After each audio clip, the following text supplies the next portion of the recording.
2 minutes pour comprendre aujourd'hui le sucre. Alors je suis avec Cyril Espierre, vous êtes auteur de La Nouvelle Révolution Alimentaire. Le sucre, docteur, il ne faut pas en abuser. Exactement, il ne faut vraiment pas en abuser du tout. Alors on va prendre la notion de sucre libre, qui est une notion de l'OMS. Les sucres libres, c'est le saccharose, le sucre de table, qui peut être rajouté dans les gâteaux par exemple. C'est les sirops, les jus de fruits ou le miel.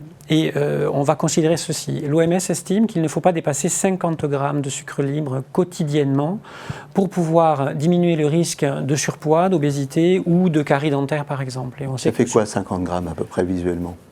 50 grammes, c'est, on va dire, pour une canette de soda, par exemple, on va dire c'est une canette et demie de soda, à peu près, si on se base là-dessus. Ce qui est très, très vite atteint, en fait. Le matin, par exemple, un petit déjeuner d'un enfant qui va prendre les fameuses croquettes du petit déjeuner, on appelle ça plutôt des croquettes, nous.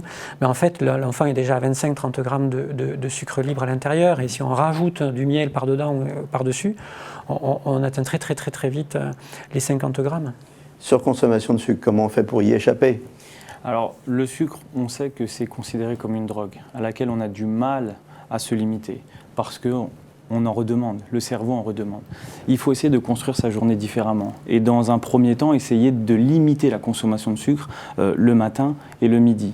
Se laisser une petite consommation de sucre dans un premier temps à 16 heures, un petit plaisir. Donc, on peut se tourner très facilement vers des fruits qui vont être sucrés, qui vont nous apporter ce plaisir-là. Mais il faut considérablement limiter la consommation d'aliments très sucrés, notamment dès le matin.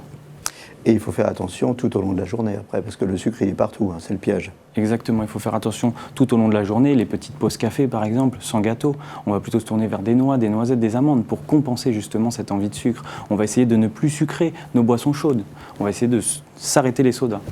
Le sucre, attention, et surtout attention à tous les sucres cachés et à la surconsommation. À bientôt. Nos émissions vous plaisent, alors aidez-nous à faire grandir la chaîne pour parler santé au plus grand nombre.